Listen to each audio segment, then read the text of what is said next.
Bien, un thème qui a priori paraît irrelevant, d'accord.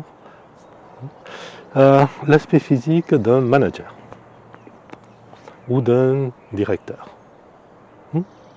Question que l'on nous a posée récemment, et commentaire. Tous les top managers que nous connaissons, généralement physiquement, sont minces, agiles, etc., etc. Et la question qui se pose, est-ce que c'est une cause ou une conséquence? Bien.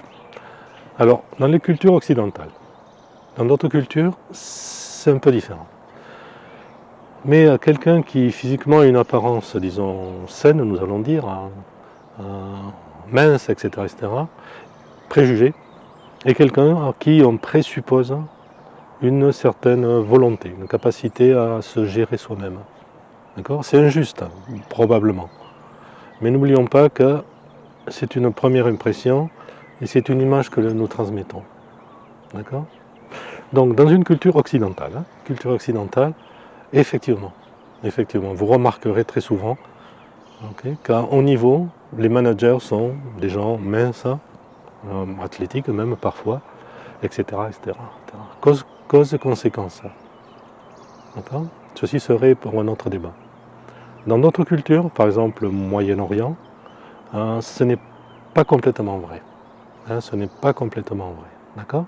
Il y a d'autres facteurs culturels qui entrent en jeu. Donc, si vous voulez arriver à un niveau élevé dans le management, oui, faites attention à votre aspect physique, etc., dans la mesure du possible. D'accord?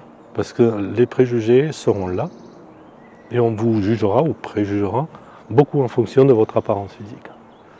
Et dans nombre de cas, quand il s'agira de choisir entre, disons, deux candidats, qu'est-ce qui va se passer à votre avis? Effectivement. D'accord? Celui qui est nous allons dire, le plus mince ou le plus dans les canons, dans le canon culturel, a plus de chances d'être promu que l'autre. Bon. C'est juste, c'est injuste. C'est comme ça.